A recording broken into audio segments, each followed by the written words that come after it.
সালামু আলাইকুম। প্রিয় সকল দিনী ভাই, সকলে ভালো আছেন? আলহামদুলিল্লাহ, আমিও ভালো আছি। তো বরাবরের মতো এই চ্যানেলের মধ্যে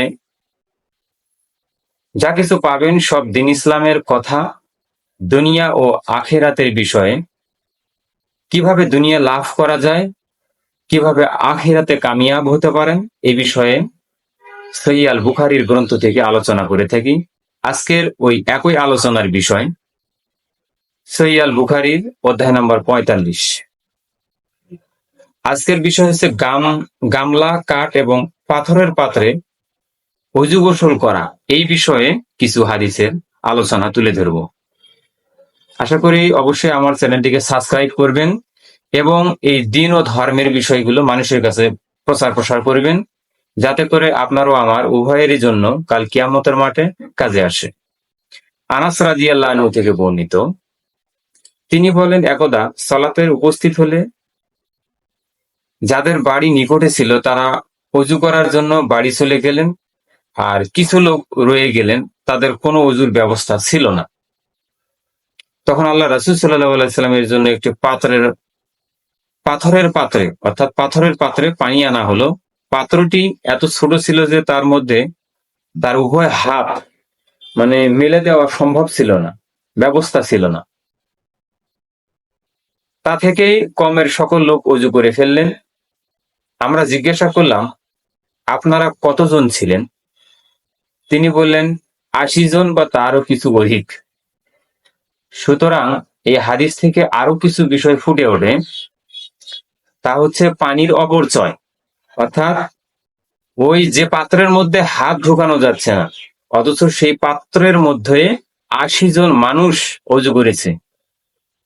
প্রিয় ভাই, আমরা কি করি? গোসলের সময় কত পানি ব্যবহার করে ফেলে দিচ্ছি, কারণে অকারণে ব্যবহার করতেছি।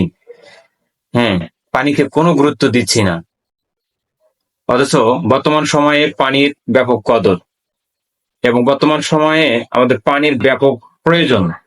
সে সময় ছিল, এখন আর অধিক হয়ে গেছে।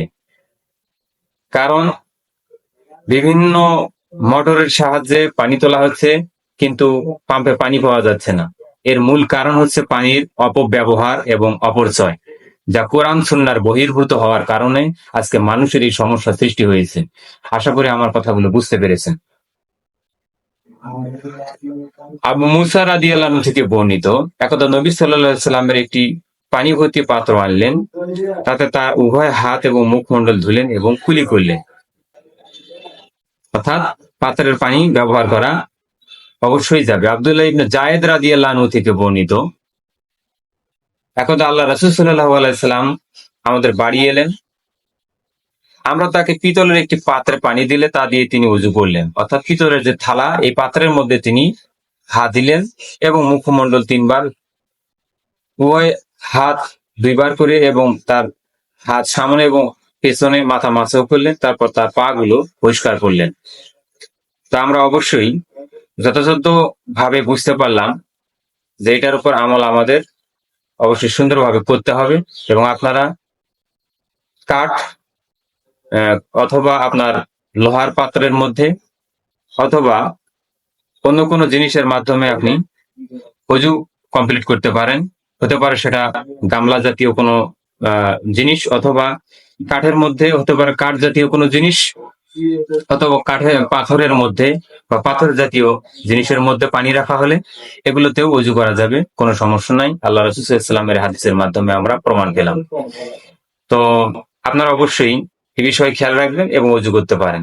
প্রিয় সকল দিনী ভাই, আমার এই চ্যানেলটি অবশ্যই দিন ইসলামের স্বার্থে সাবস্ক্রাইব এবং শেয়ার করবেন। সকলকে আমার সালাম। আসসালামু আলাইকুম ওয়া রাহমাতুল্লাহ।